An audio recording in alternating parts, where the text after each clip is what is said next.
Welcome back, Wolfpack. Verlis here to some more Fan Fridays. Archeops, Comfey. I am excited to see what this combo is going to do because honestly, I'm a huge fan of Archeops. That it feels like a really solid sweeping Pokemon when you really get down into it because fast, high amounts of damage, defeatist kind of balances out its power, and then we lead with the Comfey, which can heal it up a lot. This could be pretty nice as the opponent goes into yet another full shiny hacked team. So we're going to see how we can go and break this one down. So that is going to be Comfey and Archeops, and Porygon is going to download whatever it ends up downloading. So Comfey is going to set up that helping hand into the This is what I want, guys. This is everything I've wanted in life. Just Archeops setting up for the big damage and then going into the Continental Crush. So we got speed, we got rock, we got damage.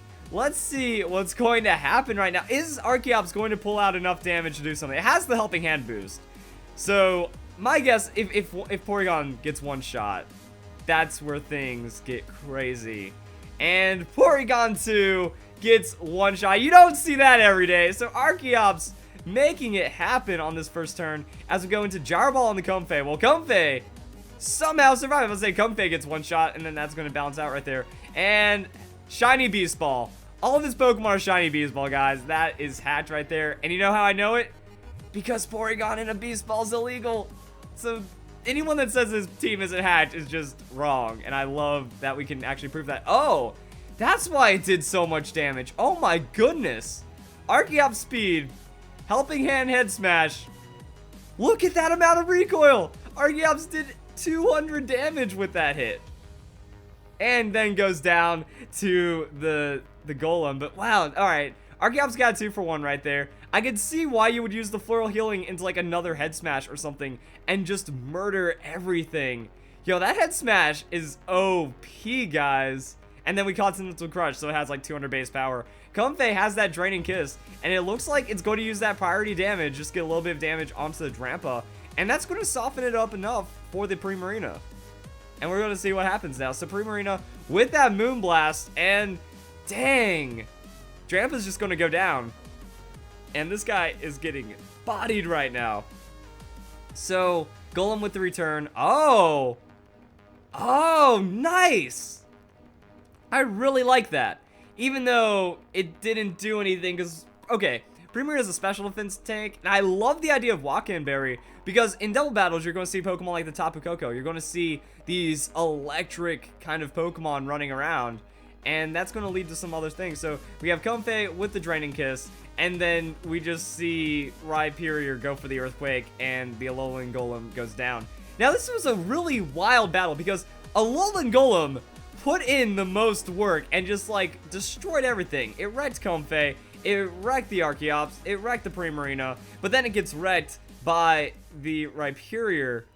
I mean, the Alolan Golem, it was ignored. Like, everything else just got absolutely wrecked. And then the Alolan Golem was still putting in work on the side. So that was actually really interesting for, like, all the Pokemon that were involved. And then the Archeops just head smash Continental Crush. I could see the Floral Healing. Like, if Archeops doesn't get focused, if Archeops doesn't die that turn, then there's ways of making the Defeatist not activate, because that's a Slowbro.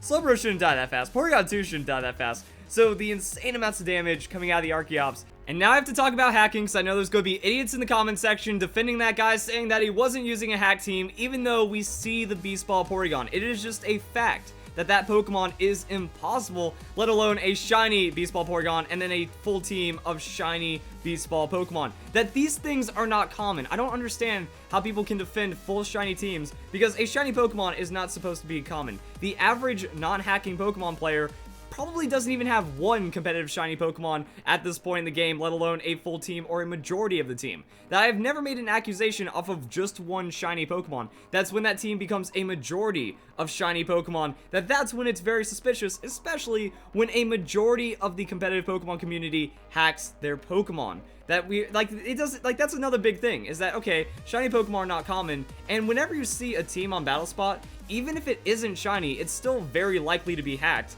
and then the shininess just kind of gives that away because the average player is not supposed to have shiny Pokemon. I know people are gonna be like, but your friend A-Drive, he shiny hunts Pokemon all the time. Yes, and A-Drive does that for a living. He is not the average player. People in the comment section saying that they already have a full team of shiny competitive Pokemon. Cool, you are the 0.01% of this game. That it should not be in every other Fan Fridays. It should not be every other battle on the battle spot. It should not be as frequently as we are seeing it, because shiny Pokemon are just not common. That's why I don't make the accusation over one shiny Pokemon, and if I do, it's because I'm setting the mood. There's trends that I've been battling Pokemon competitively for many years. I've been following hacking trends for many years. I've been doing Fan Fridays for many years. That I know what to look for. I can pretty much spot it pretty quickly, and if I do make a mistake that I see a shiny Pokemon go hacked and then the rest of the team looks really legit, I take it back. I say, alright, it looks like he wasn't hacking, but if I call shiny and I call hacked and then the rest of his team turns out to be shiny, it's just because I know, because the average player is not going to have shiny Pokemon. Like, people keep saying that because of SOS battling, because of hyper training, because of breeding, it's easier in this generation now more than ever for shiny Pokemon, and I would say not really. That after looking at the odds for SOS battling, it's actually lower than chaining, and even though it is easier to get the shiny charm, then we also have to question, did the person get the shiny charm legitimately? Were they using a non-hacked Ditto for breeding if it was Masuda method? Like, that's another thing. Masuda method is also very difficult to do without hacking, because you cannot breed hacked parents and create a legitimate Pokemon. So that's another issue right there. Like, there's just so many problems that stack up into it. And then we look at people like A-Drive. He did almost 1,500 egg resets to get his shiny Oranguru because, hey, guess what? Depending on the Pokemon, the IVs still need to be right. And even if it does have bad IVs, yes, hyper training exists, but hyper training still takes days of dedicated work. Now, one of the biggest problems with this is that a lot of players complain that it takes too long to breed, therefore it's okay to hack. So there's a huge hacking problem in Pokemon because of time, but the average player is still going to have a hard time making a single competitive team, let alone a box of competitive Pokemon or intentional multiple shiny Pokemon, even with all of these other methods available in the game. Even if they have one or two not shiny Pokemon, maybe those were the ones that they didn't hack, but they still hacked in all of their other shinies because they just wanted that shiny form more or something like that. That does not excuse it. Having one legitimate Pokemon isn't like, oh, you put in the effort, therefore you get enough credit to not be a hacker.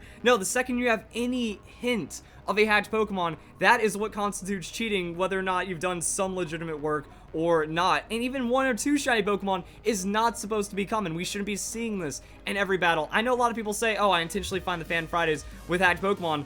I don't. I just go through as many battle submissions. I pick out all the really cool battles. I wanted to show this battle because I'm a huge fan of Archeops, and it just scored 2 KOs because Head Smash is ridiculous, Comfey could have done more, and Continental Crush Archeops is pretty awesome, especially in this generation where we have slower Pokemon, so Archeops just outspeeds and does insane amounts of things. So with all of this, it's like, yes, guys, I don't call every single hacked Pokemon. I know that people know how to shiny hunt, and I do videos on shiny hunting. I see other people doing it, but then when you compare it to the overwhelming amount of cheating, remember, it's the majority of the players that are cheating, that even non-shiny teams are likely to be cheated, and then it just gets lower and lower from there. It's 1 in hundreds of odds, thousands of odds, millions of odds to get the right shiny Pokemon, and even if you have hyper training in this generation, while it makes it a bit more common that the average player can have a shiny Pokemon, it means that it's still going to take a ton of work that people just aren't putting into their games right now, or they don't have the time to put in their games right now. So if you guys enjoy this battle, and we'll get into the next one for Fan Fridays.